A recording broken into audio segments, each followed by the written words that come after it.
Hi everyone, I am Jigna Pasad Malvankar and welcome you all to the Bookaholics Insta Authors Live series. And today we are going to have conversation with our author Sutapa Basu.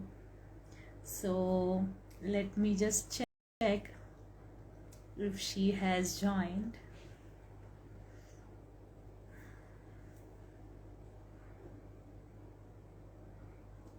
So we are just waiting for her to join.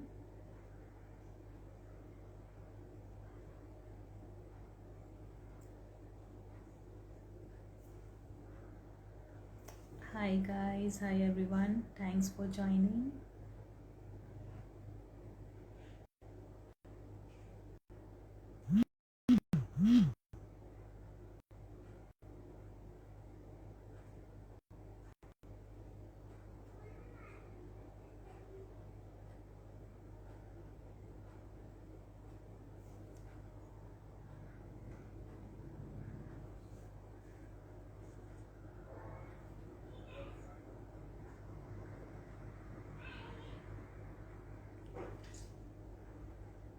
So hi Sutapa, can you please click on invite?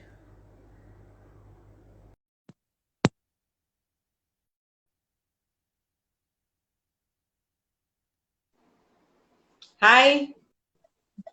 Hi Hi. Sutapa, how are you? I'm good. Can you hear me? Yes, I can hear you very well. Okay. Yes, so good evening and Good thanks evening.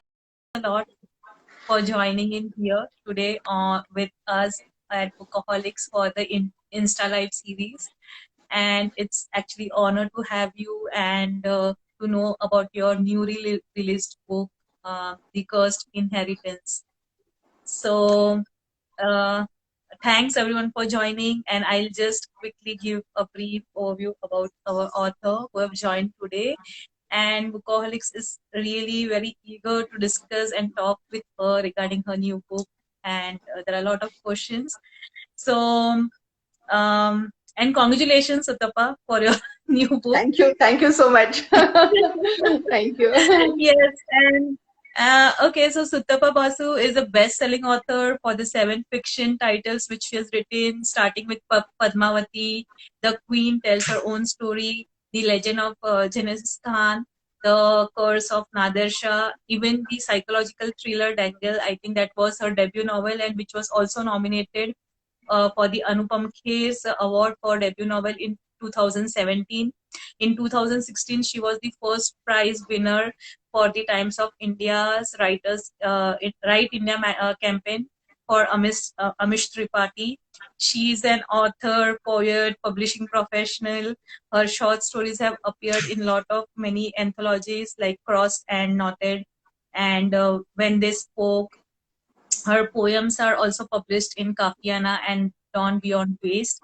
And she herself also runs a live chat show which is called Bristow Burst Conversations with Sutapa Basu. And it's really fun to like. I actually heard one or two, and it was really fun to listen to you, converse with those people. So I mean, of course, it's so much which you have done, and of course, we will want to, instead of me, if we ask you questions and we get to know from you, it will be really honor.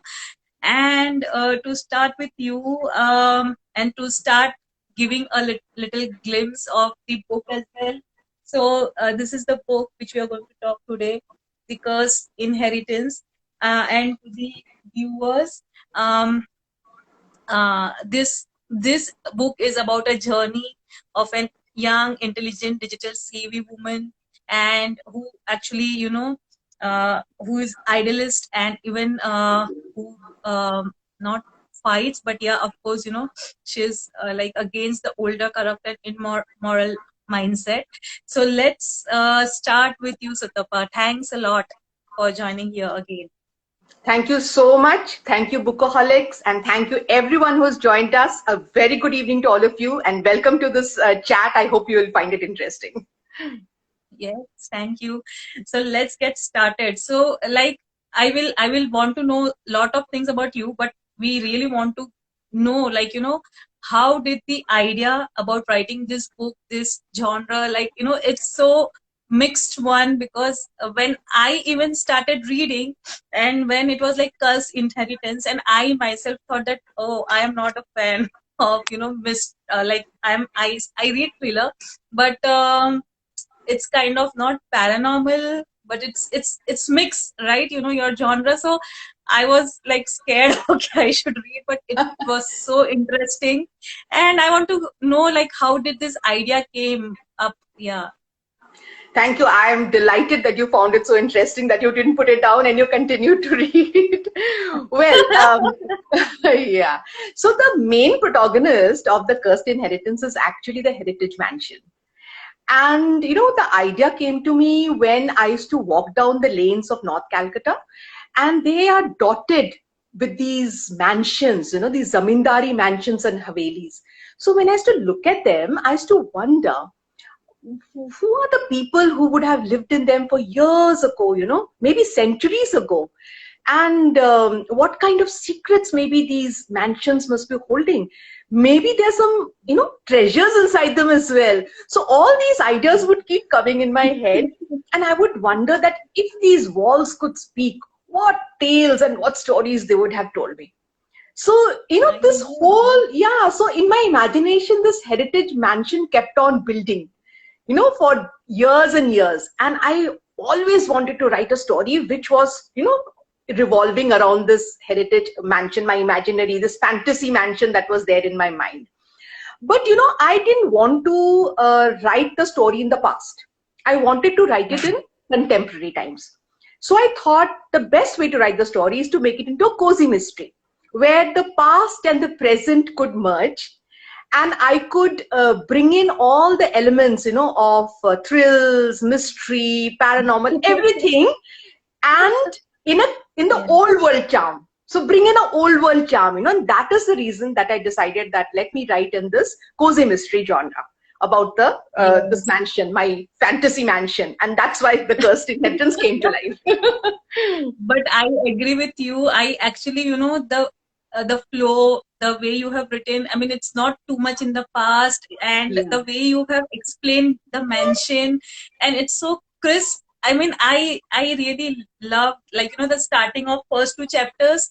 I mean, I was reading, I was imagining that, okay, that is the mansion, or this is how it is, and even when I think our, like, protagonist, when she so sorry, yeah, when she enters, and she says, oh, it's like the mansion is so huge, like, we stay in like so small houses in London. So I mean, the way you have described, and actually you keep on thinking, and that's my next question, that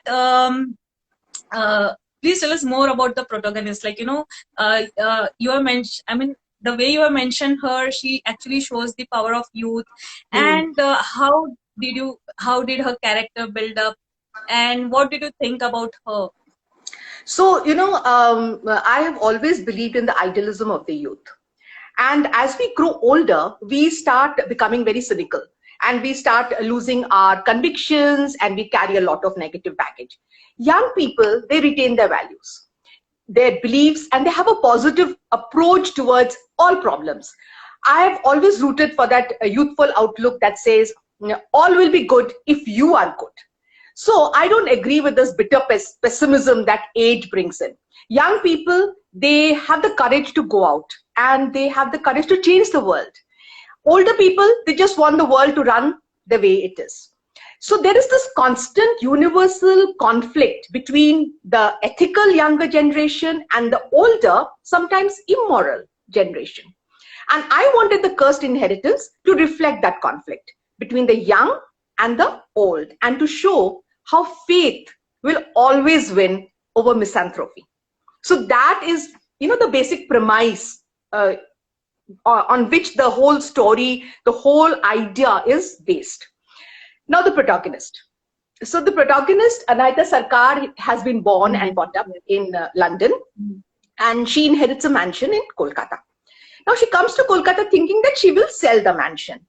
But a Yes. few days of living in that mansion, she, changes her mind because she's utterly charmed by its elegance and she's beguiled by the aura of her family's, family secrets or the family's history that permeates that mansion. Each day, she starts feeling that the mansion is becoming a part of her. And to the extent that there are times when she thinks that the mansion is even talking to her.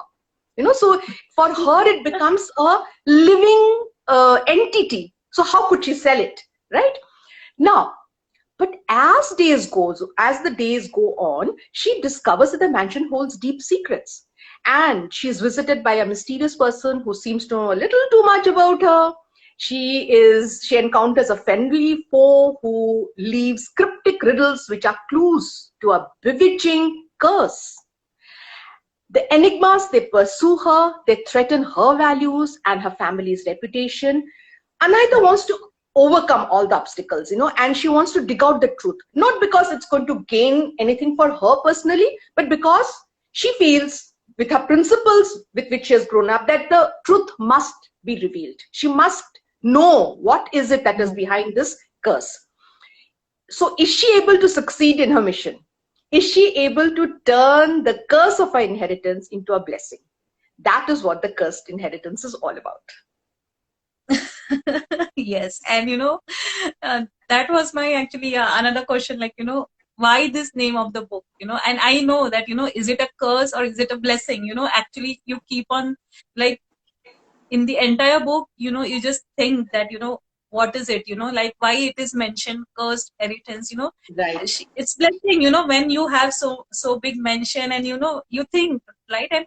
And when Anna also, they joined, like, when she flew to Kolkata, and oh, like, she was so delighted that, of course it's a blessing. Then I used to think that why did, like, Sutapa mention it's cursed, like, why it is that. So as you read, you unfold each chapter, and you Right. come to know that why it is cursed. Right. But Yes. yeah, but then, yeah, how did you, like, think about this name, like, the So, idea behind. yeah, so usually when we talk about inheritances, we always think that an inheritance would make a person rich. There must be some wealth involved in this, or there's a family heirloom, so you are gaining something. But Right. inheritance can also be a curse. And that is what I wanted to show in this story.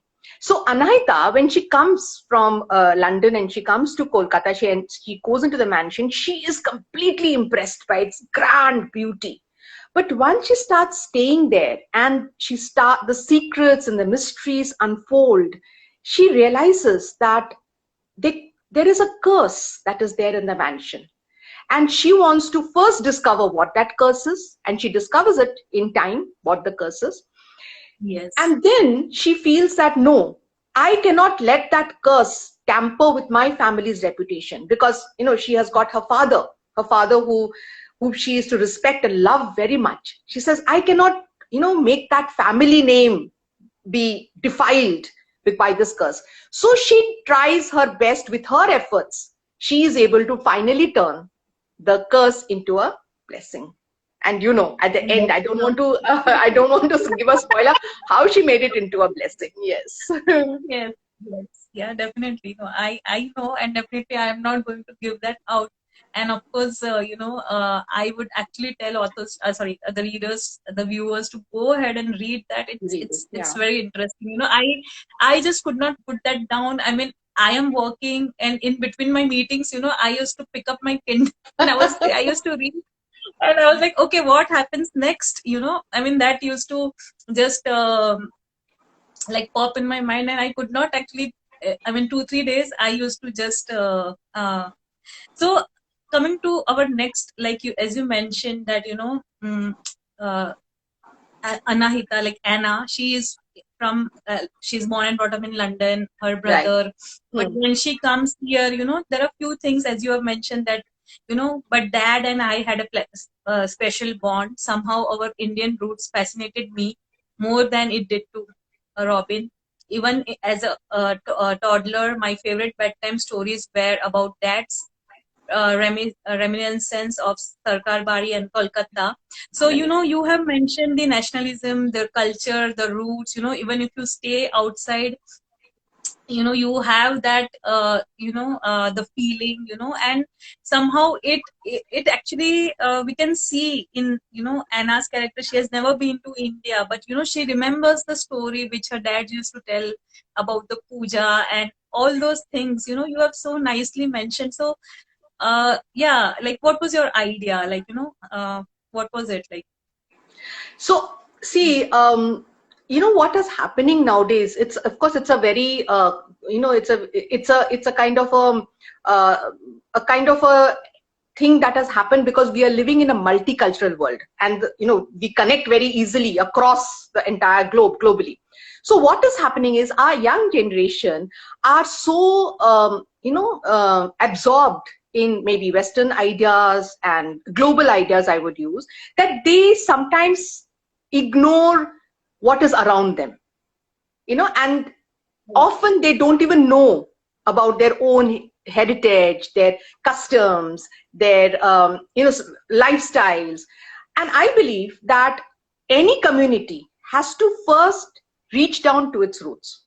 Only when it reaches down to its roots can it realize its true potential. So our generation, our young generation, needs to know what their heritage is, needs to connect with their heritage, and only then can they move forward, become more progressive, actually, because it will give them an identity. They will have a identity, and that getting that identity is very important. And so there were different ways that I tried to sort of make the reader familiar with the heritage of Kolkata and Bengal, in particular. And of course, it's all Indian. So a lot of people, even from other parts of India, will be able to, relate to what I have written. So I'll just talk about, the different things that I sort of brought in. So for example, cuisine, cuisine. Yeah.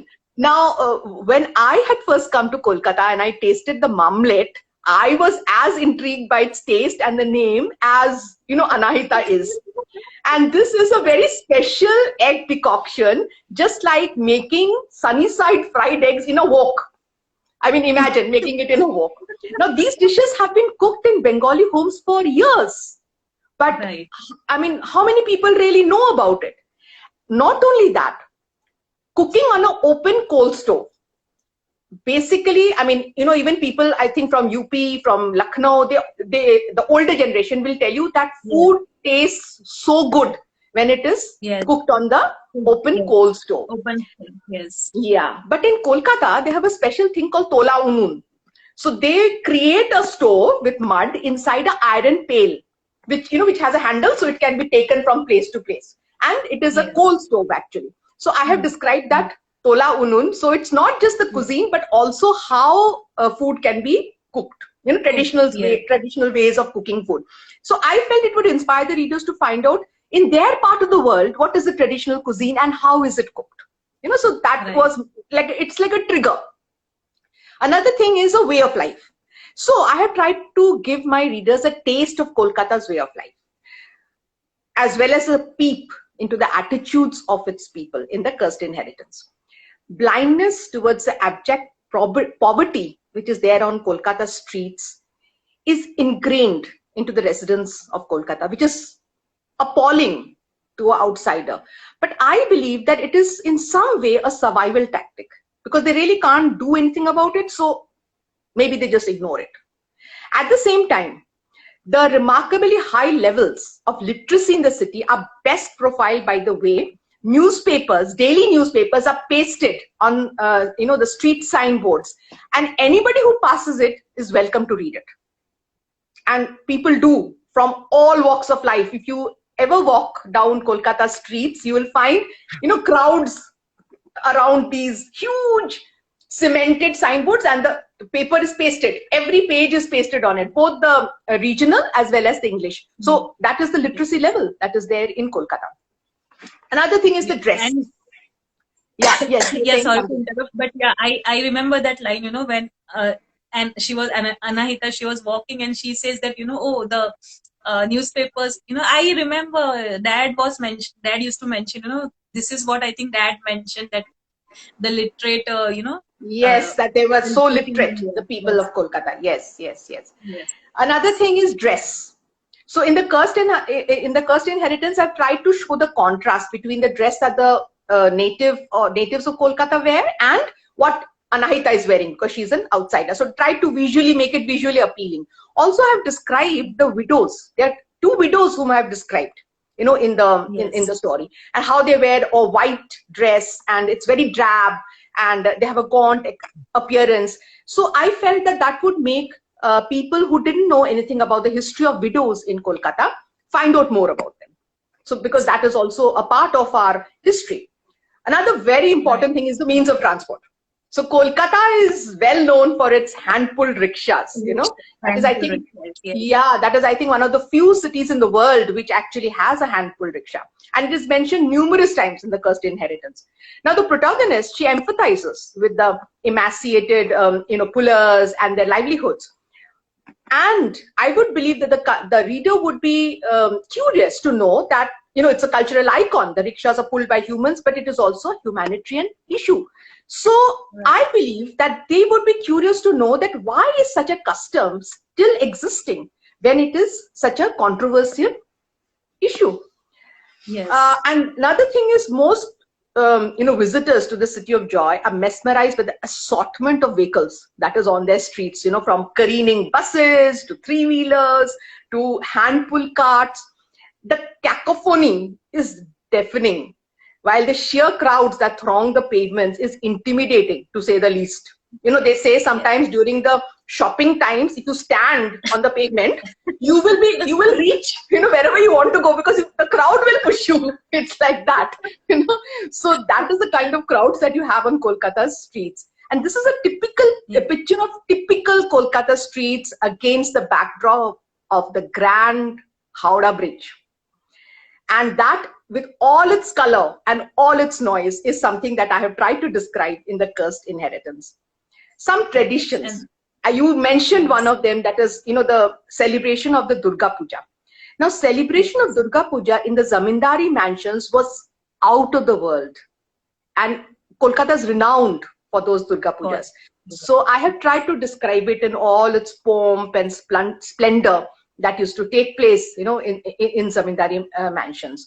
Also, belief in tantric practices, belief in demons guarding treasures is very much a part of the regional features of rural Bengal. And I have exploited it to the hilt, I think, in the story. yeah, One, that was like, I mean, mind blow. I mean, not, yeah, of course, I could not actually imagine that. I mean, when I actually read that about the pujas and the way you have mentioned that, and how how the few things are used to save the treasure and all. I mean, hmm. it was actually just, So I I felt that felt it so would much. be, yeah, I felt people would be curious then to find out more about it. So I have just mentioned a Of little course, bit. So, yeah, so they will yes, probably yes, try to research and find out, what is it? What are the myths? What are the legends which are connected to yes, this? yeah, of course, yeah. I mean, is it true? Is it not? Does that Right. actually happen? I Yes. really had a lot of questions. So, it was, yeah, I mean, all these cultures and all this, I mean, of course, the readers who doesn't know will want to know more about that. Yeah, exactly. Now, domestic helpers, how loyal they are to their employers, whom they have served for years. I mean, all their life, I think. So that is also something that I wanted to bring out, that how loyal they can be to their masters. Even when they see that something wrong is happening, they still do not protest. Another beautiful thing about Kolkata is that, whenever you talk to anybody, even you're walking on the street and you are buying vegetables or fruits, that person sitting there, maybe he may be very old, older than you, but he will address you as Didi or Dada. Hmm. Didi, sister, Dada, Hmm. brother, if you are a young Yes, person. And if you are older, like somebody like me with gray hair, they would call me Ma. hmm. So immediately, even though they are not related to you, this is the way that people address They other people address. with respect Yes. in Bengal. Another beautiful thing is that all these domestic help, especially the women, older women, they're all called Mashi. Mashi means aunt. Yes. And So, yes. yeah, so it is a sign of a good upbringing. and good family when you address people who are maybe of a lower economic strata with respect. So maybe it's a Yeah, heritage that yeah, as the in, CPM government has left, that, every worker is important. Every worker should be yes, respected. So that is, I think, a yes, kind of heritage maybe, or whatever. I have always seen people behave with a lot of respect with people who are working in their homes or yes. working on the streets and things like Yeah. that. No, So that is, I can relate that. Yeah, because like in Maharashtra also, like, even the maids or helpers we call Maushi. I mean, yes. that's so similar term. We don't call them like, A, E or something. Of course, like, Hmm, we hmm, respect. hmm. And that's how, it not only depicts something about Kolkata, but about Indian culture. This is how, we actually call or our domestic helpers. They are not just, like anyone. We Right. call them with respect. Yeah. So that is what I felt, that to Anahita, who lived outside the country, it sounded strange. So Strange. Yes. she would wonder, she was curious, and I felt that the reader, like Anahita, would also be curious and would remember that, okay, if maybe he's from Mumbai or from Maharashtra, he'll say, yes, even at home, we don't call them by their names, or we Yes. also use a respectful term to Yes. address them. Right. So that is how I wanted to, very subtly try to trigger the curiosity of a young reader, so that they go back to their own family lifestyles, traditions, history, and heritage. Right. Yeah, before we move ahead with our few questions, there is one question related to this from Meera, and she Mhm. wanted to know. She read that she could read the book, two books of yours, and one is The Cursed Inheritance, and another is Dag. I found that in both you have strongly described places, the architecture, and how much it is important as a writer to actually know the place that they describe in their works. Well, you're talking basically about research. So I would say that research is extremely important. And while, this story may seem a very light story, but I had to research for that. I really had to conduct research about Egypt, Egyptian lore, about the regional practices, tantric, and so on. As far as architecture is concerned, yes, I agree with you. If you can go there, if you can actually see it, then nothing can replace that. So I will give you one example. When I was writing my historical fiction, Padmavati, the queen tells her own story, I went to Chittorgarh. And when I went there, when I saw the fort, I saw I saw her lake palace, I saw the tunnel where she had committed Johar. It definitely gave me a full picture. And all that, if you read the book, you will realize I have, I have described it in detail. I could do it only because I went there and I saw them with my own eyes. So those pictures which remained in my head, I have tried to transmit into my story. So nothing is better than actually going to the setting where your story is set and describing it. And yes, the architecture is a very, very important part of it, naturally.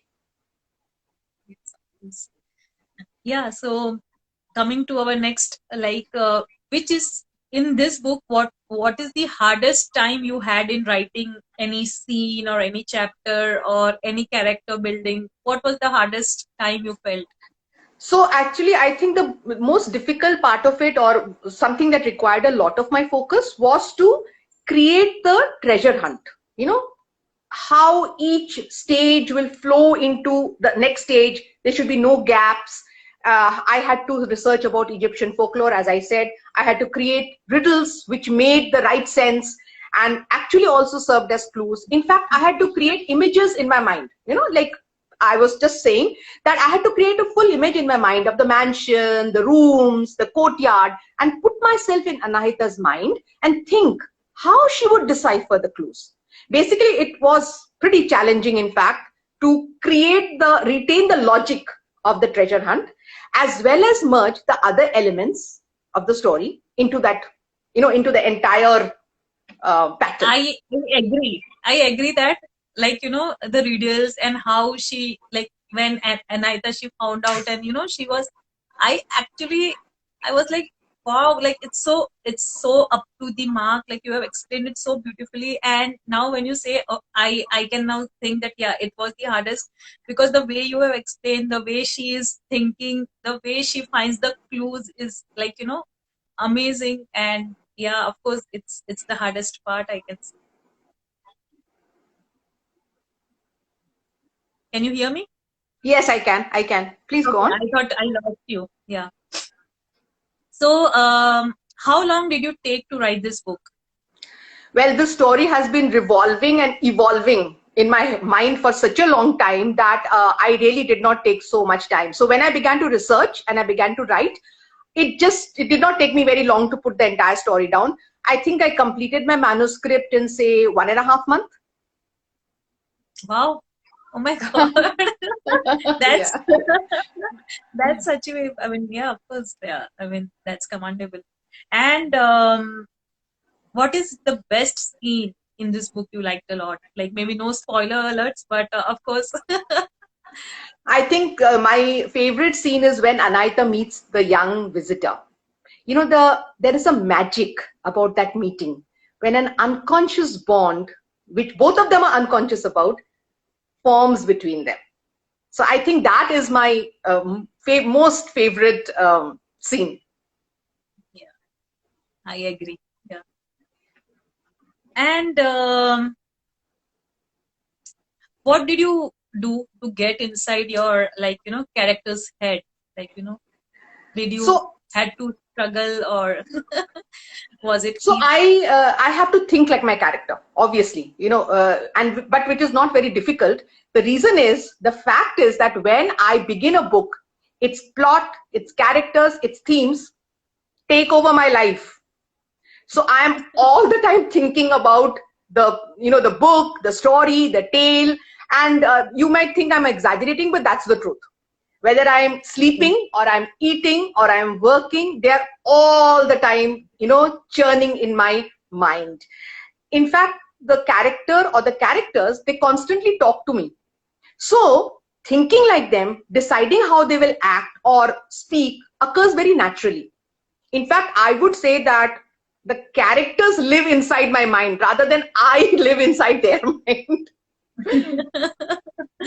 Wow. Yes, that's, I mean, of course, and I think your family members would actually must have felt that, and they might see you talking like the character. Absolutely, absolutely. If you just talk to my husband, he'll tell you that she's totally crazy when she's writing. He'll immediately tell you. Next time we should bring him as well for your I'm, next book. yeah, you must listen to what he says.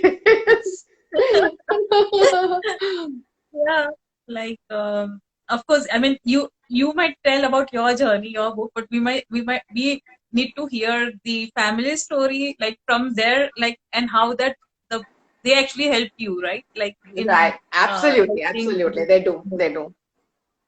Yeah. So, who is your biggest supporter? Yeah, with this for writing. So I think my first biggest supporter is Dipankar Mukherjee, my publisher, Dipankar Okay. Mukherjee of Reader Moina. And even more, I think more than that also, I mean, other people who have helped me is my sister, Sankamitra, my daughter, Priyatna, and my parents. All of them have always told me, go ahead, write, write, write. You must write. So, A big so clap to all finally, of them. Yes. yes, yes. I really, Okay. really owe a lot to them, all of them. I mean, of course, like, without your help from your, like, near and dear ones, plus your publishers or, editors, you actually need to have a right set of people to Absolutely. actually take you, help with your this journey. And yeah, you can I do it alone, but sometimes it's said, yeah. Unique. So I would also like to mention here the editor, Indrani Ganguly, who has also helped me, Mhm. because I finished the book in 1.5 months, but then she had to work on it as well, so that the book came out in February. So, she very much, I mean, her contribution is very, very important and very significant also. I read about her. Yeah, she has a 7.5 year young kid, and with that, Yes. she tried to complete the editing and all that, like, so quickly. And yeah, I agree. And I I really like the way you have actually mentioned her, like, how she helped you, like, certainly editing this book. Yes. right. Yeah. So, what are you currently reading, and what is your favorite book? Currently, I'm reading The Promised Land by Barack Obama, a fantastic biography. It really reveals so much, and you would come to know why did US decide to become Trump's US if you read that book. Actually, it Yeah. gives all the reasons, and beautifully written. Barack has really written it very well.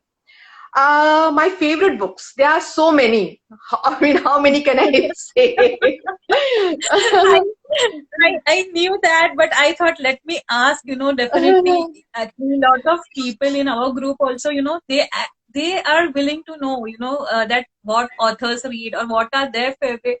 It's not like intimidating, but, sometimes you really feel good that, okay, if she or the author has read, I should actually, if Read someone has also. not read, it actually, finds, like, okay, let me go and check that book. Why is that her favorite book or something like that? What is that, has helped her. So, So I'll give you some titles which I cannot forget. The stories which are unforgettable. So one of them is The Crooked House, which is by Agatha okay. Christie, in which the murderer is a child. Another book which really impressed me very much is The Palace of Illusions by Chitra Divakaruni. One more book is, The Splendor of Silence, which is by Indu Sundaresan. Uh, I love historical fiction. So my favorite historical fiction is The Constant Princess by Philippa Gregory. And a thriller which really had me mesmerized is I Let You Go by Claire McIntosh. So I can remember these titles right now because, they've just come up in my mind. No, thank you. So, I mean, it was it was really nice knowing about your book. I actually, I would say myself that, I was not very, I don't know if I would be able to read this book. I actually started when you said that, the guest who actually visits Anahita. So I actually started feeling like, oh God, like, what is there? What's next? I not scared, but, I somehow felt that, and but no, it kept me, no, I have to finish. I have to know that what is it, what comes next. Okay. So I really enjoyed, and before, like, we take few questions from others, it's like, to everyone, read the book. You will really enjoy. I mean, I really enjoyed the book, and I'm sure you will actually enjoy the book. And it's a really nice, like, not short, but of course a very good read. And I really love the way you have, like, it's so crisp, like the way you have mentioned. It's not very detailed, not very short. And I mean, I'm not comparing, but of course, sometimes it gets too long when you're explaining few things. You actually start getting bored. But the way you have written, you have mentioned, it keeps you, uh, I mean, you are thinking that, of course, like, as you mentioned about that, in the kitchen, when they are just sitting and having this marmalade, when she figures it out, that what is that chico, what is it called, chicolita, like, I'm sorry. her dad's room. Ha ha ha ha. And what's It's that? called the attic. The attic.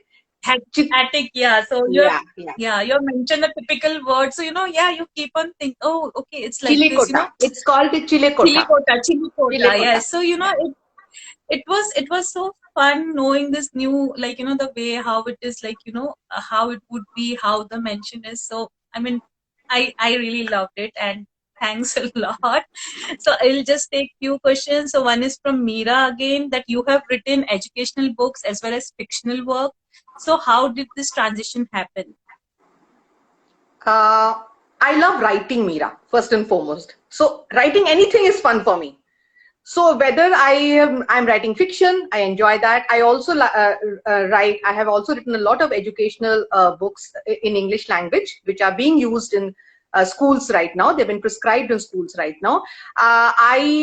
You must know that I have been teaching for 16 years. I hold a B.Ed degree, and I have also been a publisher for nearly as much time, 14 or 15 years, publishing textbooks for children in all the subject areas. I am still working with UFS Learning, which is a learning solutions company, which takes learning solutions to the K-12 market. So I have been in this my career, in fact, has been in education. So it was, I think, very natural that I should, since I also love writing, that I would write textbooks. So I have written at least, there are 2 textbooks in the market, and one more I have developed, which is in value education. Another one, the other 2 are in ELT, which is English language teaching. So these books are already being used by the schools, in fact, in India and abroad. Wow. Yeah, that's, I think, yeah, that answers her question. And next one is from Siddharth, and he says, one of your habits is that you would recommend to some of the writers who are also parents or grandparents. Okay, you want me to recommend a habit of mine? Yes, as a writer. Yes. I will tell you something. Yes, I do write a lot of stories for children, and most of them have been already published in the textbooks, because in any English book you have to have a story, a passage, and then only the teaching starts. So there are a lot of stories that I have written for right from 6-year-old to 13-year-old. So sometimes I wonder, what is the subject on which I should write? What is the topic on which I should write? Then what I do is I consult my grandchildren. So I have a 13-year-old grandson, and I also have actually 3-year-old grand twins. So sometimes I talk to them and I ask them that, what do you think a story would be interesting about? And I remember I had asked my grandson that, do you think a story about aliens would be fun? And he was younger then. He said, no, aliens are very boring. Write about monsters. So you see, from them I get my cue. I get the clue. Okay, so this is something that would interest children. So let me write about that. So I think if you're a writer and you're a grandma, then you should take a lot of advice from your grandchildren. Absolutely, yes. Of course, you're like, the kids and their innocence, and sometimes the way they hear, I think that really helps, because it's so pure. Like, I mean, it just, and they will tell you the truth. Yes. They will tell you the truth. Absolutely. Not something you want to hear. They will just tell you what is the truth. That is what is lovely about them. Right. And one more question, like last maybe, and it's from Tulika. She says that I read your book Genesis Khan and was amazed at the research that went into it. How long does it take a writer to write a book like that about a lesser known historical figure? So Tulika, ideally my historical fictions, I research for, pure research is for 2 months, definitely for 2 months, because I really have to get into that period. And in case of Genghis Khan, that was the 11th century, and Mongolia, I wish I could have gone to Mongolia, but I could not. So I had to, read up books, and I had to look at documentaries, films. I downloaded PDFs, which had been archived. I went to libraries and I looked at books there. So it required a lot of effort. And the person who really helped me a lot is Dr. John Mann, who is a Mongolist, and he's a historian at Oxford. And he mentored me, in fact, as to how I should write. In fact, if you have read the book, you'll find there are a lot of references to the secret history of the Mongols, which I downloaded, the PDF, the translated PDF. Of course, I could not read it in Mongolian, but I downloaded the translated PDF, and I had to read it through, before I could start writing. It's after my pure research that I start writing the story. But even when I'm writing, Tulika, if you have read the book, you will realize that I have talked about the cuisine that they ate, how did they eat, what is the kind of dress they wore, what I have used a lot of regional words, in the book. So for that, I have to continuously research. Even when I'm writing, I'm researching. I have to do that. And for the language, I need to get it validated. And it was very difficult to get somebody who knew Mongolia. But then I found a JNU scholar who teaches Mongolian, and he was the one who validated all the words that have been used over there. So, you know, when I write my historical fiction, research goes on till the last day until my manuscript is completed. So that is how I think that is, I mean, that is my mode. I'm not saying that every person, every writer should be using that method, but that is a technique I use.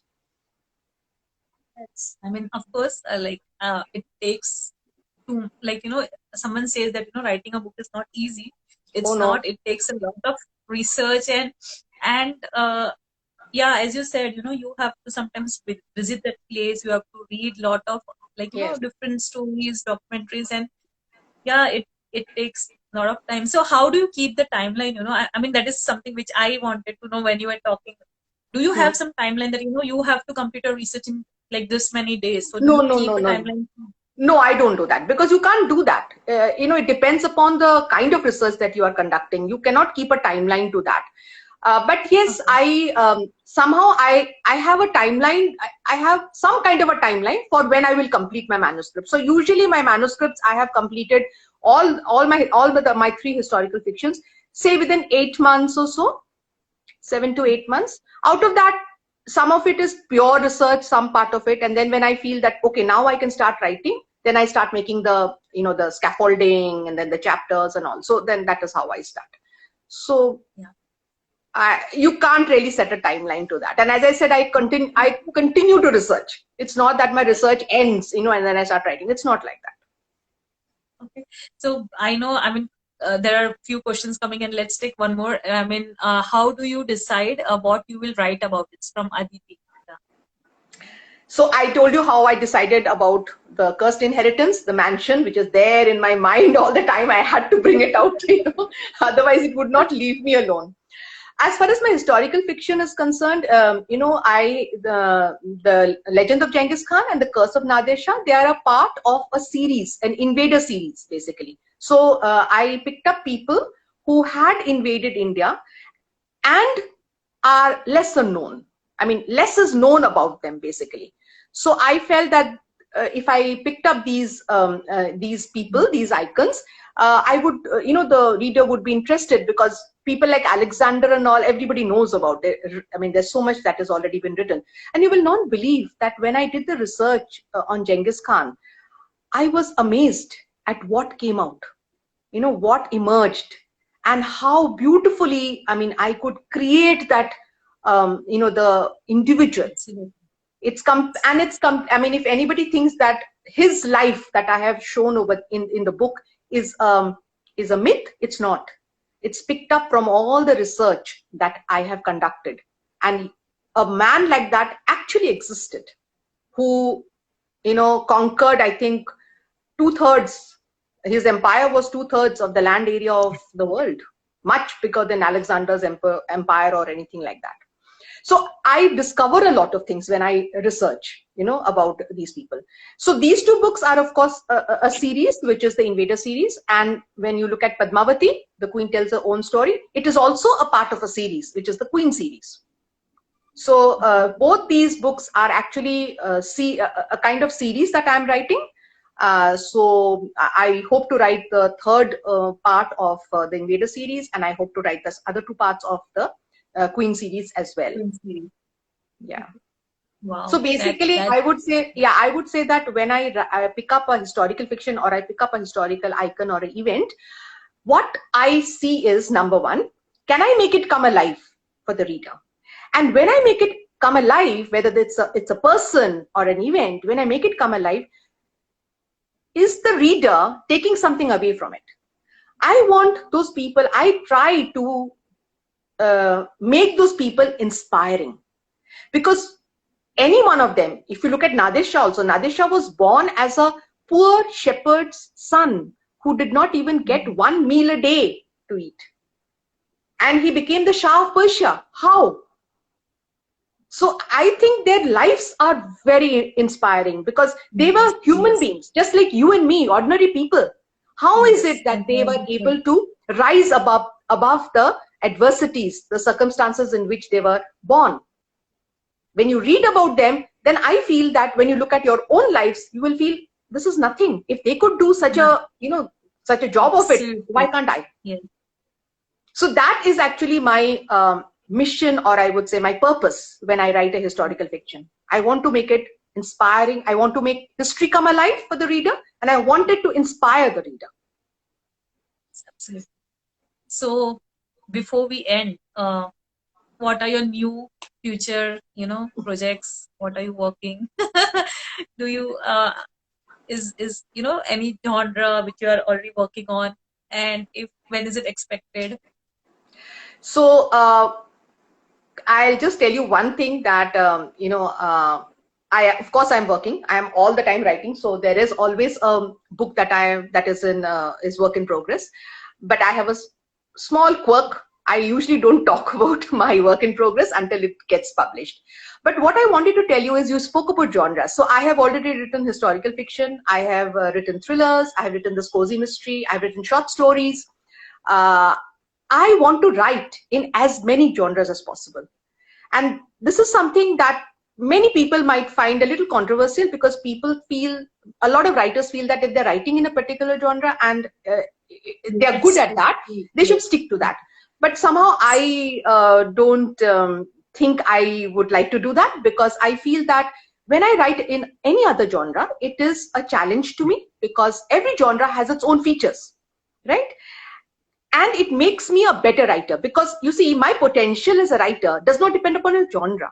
It depends upon how well I can, use the art of writing. How well can I, how skilled I am at the art of writing. So whether I'm writing a thriller, or I'm writing a cozy mystery, or I'm writing historical fiction, it is the art of writing and my skill in it which should emerge, right? And if I write in different genres and I give myself that challenge, I will grow as a writer. And that is what I want to do. I will be able to make my craft become, enhance the craft of writing, enhance my skills. And that is the reason I would like to write in as many genres as possible. All the best. I mean, Thank you so much. We would really love to, read your books, and many of that readers are, the viewers are already mentioning it's truly inspiring. Many of them actually, like the way you explained Kolkata. Some of them actually said that, they want to go ahead and read the book. So it's truly inspiring, the research which you have done, and as you mentioned, and I personally enjoyed it, and I would actually recommend this book to everyone. I will try to share my reviews soon as well. So thanks a lot for your time. Thank you very much. Thank you very much. And thank you very much, all the viewers who are here. I will be so delighted if you read my book, if you read The Cursed Inheritance, and tell me what you think about it. It would be it would really make my day. So thank you so much. And thank you, Bookaholics, for having me on your on this show. And I hope everybody, please take care and remain safe, remain healthy. Yes. Thank you so much. Thank you so much. And thank you. Bye. Have a nice day ahead. Bye. Yeah. Bye. You take care. Have a good evening. Same to you.